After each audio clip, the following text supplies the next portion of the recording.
माननीय प्रधानमंत्री जी, आपका जीवन करोड़ों युवाओं का प्रेरक रहा है।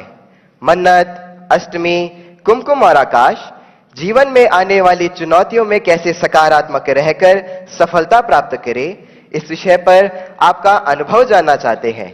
कृपया मार्गदर्शन करें। माननीय प्रधानमंत्री जी। आप लोग एग्जाम देते हैं और घर आकर के जब परिवार के साथ या दोस्तों के साथ बैठते हैं, कभी टीचर से निकट नाता है तो उनसे बैठते हैं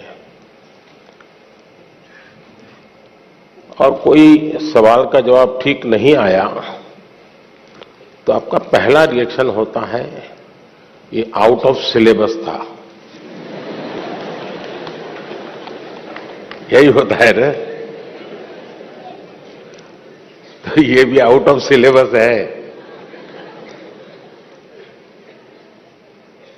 लेकिन मैं अंदाज कर सकता हूं कि आप क्या कहना चाहते हैं। अगर आपने मुझे न जोड़ा होता तो शायद आप अपनी बात को और ढंग से कहना चाहते होंगे, लेकिन शायद आपको मालूम है कि आपके परिवार वाले भी सुन रहे हैं, तो ऐसा खुल करके बोलने में खतरा है। इसलिए बड़ी चतुराई से आपने मुझे अंदर लपेट लिया है। देखिए, जहां तक मेरा सवाल है, मेरा एक कन्विक्शन है और मेरे लिए ये आर्टिकल ऑफ फेथ है। मैं सिद्धांततः मानता हूं कि समृद्ध लोकतंत्र के लिए आलोचना एक शुद्धि यज्ञ है।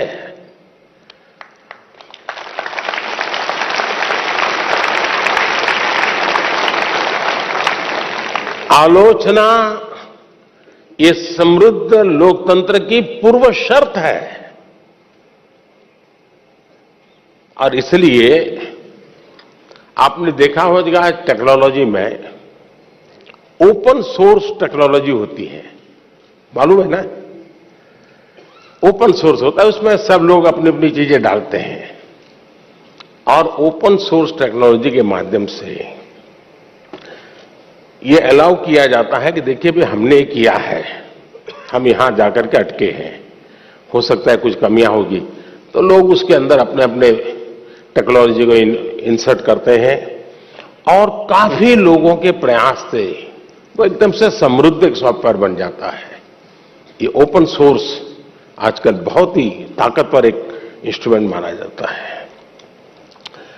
उसी प्रकार से कुछ कंपनियां अपनी प्रोडक्ट को मार्केट में रखती है और चैलेंज करती है कि उसमें जो कमियां हैं वो दिखाएगा, उसको हम इनाम देंगे।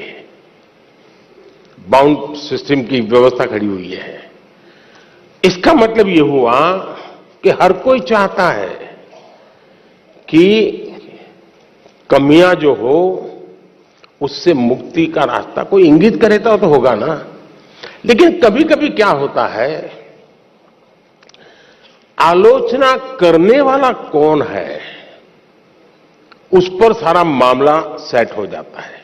जैसे मान लीजिए आप यहां स्कूल के अंदर फैंसी ड्रेस कंपटीशन है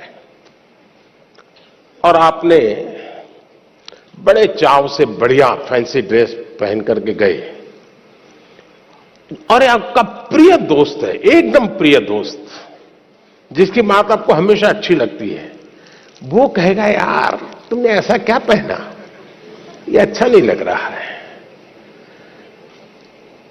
तो आपका एक रिएक्शन होगा। और एक स्टूडेंट है जो आपको थोड़ा कम पसंद है, नेगेटिव वाइब्रेशंस हमेशा आते हैं उसको देखते ही, आपको उसके बातें बिल्कुल पसंद नहीं है। वो कहे देखो ये क्या पहन के आया है, कैसे पहनते हैं क्या। तो आपका एक दूसरा रिएक्शन होगा। क्यों? जो अपना है वो कहता है तो आप उसको पॉजिटिव लेते हैं उस आलोचना को। लेकिन जो आपको पसंद नहीं है वो वही कह रहा है, लेकिन आपको गुस्सा आता है, तू कौन होता है, मेरी मर्जी, ऐसा ही होता है ना।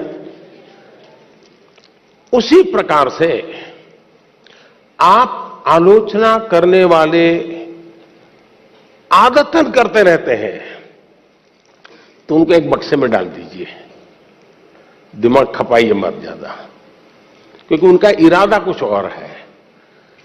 अब घर में आलोचना होती है क्या? मैं समझता हूं कुछ गलती हो रही है। घर में आलोचना नहीं होती है, यह दुर्भाग्य का विषय है। आलोचना करने के लिए मां बाप को भी बहुत अध्ययन करना पड़ता है, आपको ऑब्जर्व करना पड़ता है, आपके टीचर को मिलना पड़ता है, आपके दोस्तों की आदतें जाननी पड़ती है, आपकी दिनचर्या को समझना करना पड़ता है, आपको फॉलो करना पड़ता है, आपका मोबाइल फोन पे कितना टाइम जा रहा है, स्क्रीन पे कितना टाइम जा रहा है, सारा बहुत बारीकी से कुछ न बोलते हुए मां बाप ऑब्जर्व करते हैं।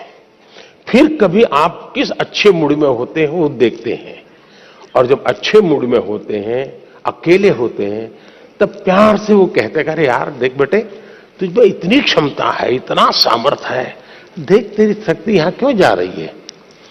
तो वो सही जगह पे वो रजिस्टर होता है, वो आलोचना काम आ जाए। लेकिन आजकल मां बाप को टाइम नहीं है, वो आलोचना नहीं करते, टोका टोकी करते हैं। और जो गुस्सा आपको आता है ना, वो टोका टोकी का आता है, कुछ भी करो।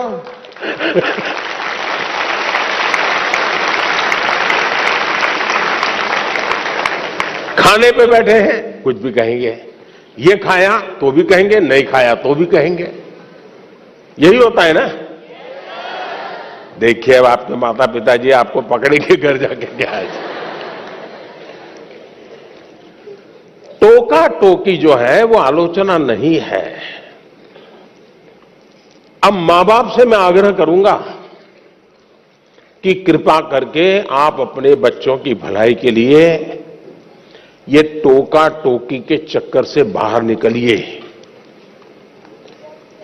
उससे आप बच्चों की जिंदगी को मोल्ड नहीं कर सकते हैं। ऊपर से इतना मन से कुछ उस दिन अच्छे मूड में है, कुछ अच्छा करने के मूड में है, और आपने सुबह ही कुछ कह दिया, देख दूध ठंडा हो गया, तू दूध पीता नहीं है, शुरू कर दिया तू तो ऐसा ही है, फलाना देख कैसा करता है, तुरंत सुबह अपनी मां कहती है ऐसे दूध पी लेता है, फिर उसका दिमाग फटकता है, वो दिन भर का उसका काम है, बर्बाद हो जाता है। और इसलिए अब आप देखिए, हम लोग पार्लियामेंट में, कभी आप लोग पार्लियामेंट का डिबेट देखते होंगे, पार्लियामेंट का जो टीवी है, कुछ लोग बहुत ही अच्छी तैयारी करके आते हैं पार्लियामेंट में अपनी स्पीच देने के लिए, लेकिन स्वभाव से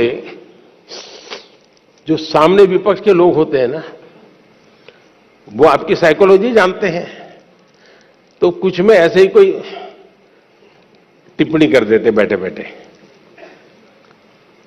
और उसको मालूम है कि टिप्पणी ऐसी है कि वो रिएक्ट करेगा ही करेगा। तो हमारा एमपी होता है, उसको लगता है अब इंपॉर्टेंट इसकी टिप्पणी है, इसलिए जो तैयारी करके आया है वो छूट जाती है और वो उसी की टिप्पणी को जवाब देता रहता है।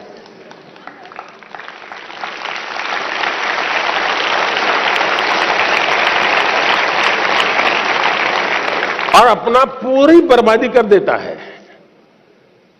और अगर टिप्पणी है हंसी मजाक में, बॉल खेल लिया, छुट्टी कर दी, दूसरी सेकंड में अपने विषय पे चला जाता है, तो उसको फोकस एक्टिविटी का परिणाम मिलता है। और इसलिए हमें अपना फोकस छोड़ना नहीं चाहिए। दूसरी बात है, देखिए आलोचना करने के लिए बहुत मेहनत करनी पड़ती है, बहुत अध्ययन करना पड़ता है, उसका एनालिसिस करना पड़ता है, कंपैरिजन करनी पड़ती है, भूतकाल देखना पड़ता है, वर्तमान देखना पड़ता है, भविष्य देखना पड़ता है, बड़ी मेहनत करनी पड़ती है, तब जाके आलोचना संभव होती है। और इसलिए आजकल शॉर्टकट का जमाना है। ज्यादातर लोग आरोप करते हैं, आलोचना नहीं करते हैं। आरोप और आलोचना के बीच में बहुत बड़ी खाई है। हम आरोपों को आलोचना न समझे। आलोचना तो एक प्रकार से वो न्यूट्रिएंट है जो हमें समृद्ध करता है। आरोप वो चीजें हैं जिसको हमने आरोप लगाने वालों को गंभीरता से लेने की जरूरत नहीं है, समय बर्बाद की जरूरत नहीं है। लेकिन आलोचना को कभी लाइट नहीं लेना चाहिए। आलोचना को हमेशा मूल्यवान समझना चाहिए। वो हमारी जिंदगी को बनाने के लिए बहुत काम आती है। और अगर हम ईमानदार हैं, हमने प्रामाणिक सत्यनिष्ठा से काम किया है, समाज के लिए काम किया है, निश्चित मकसद के लिए काम किया है, तो आरोपों की बिल्कुल परवाह मत कीजिए दोस्तों। मैं समझता हूं आपकी एक बहुत बड़ी ताकत बन जाएगी। बहुत बहुत धन्यवाद।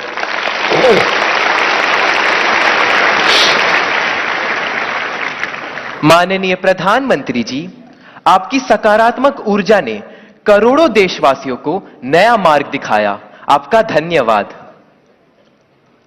माननीय प्रधानमंत्री जी, तालों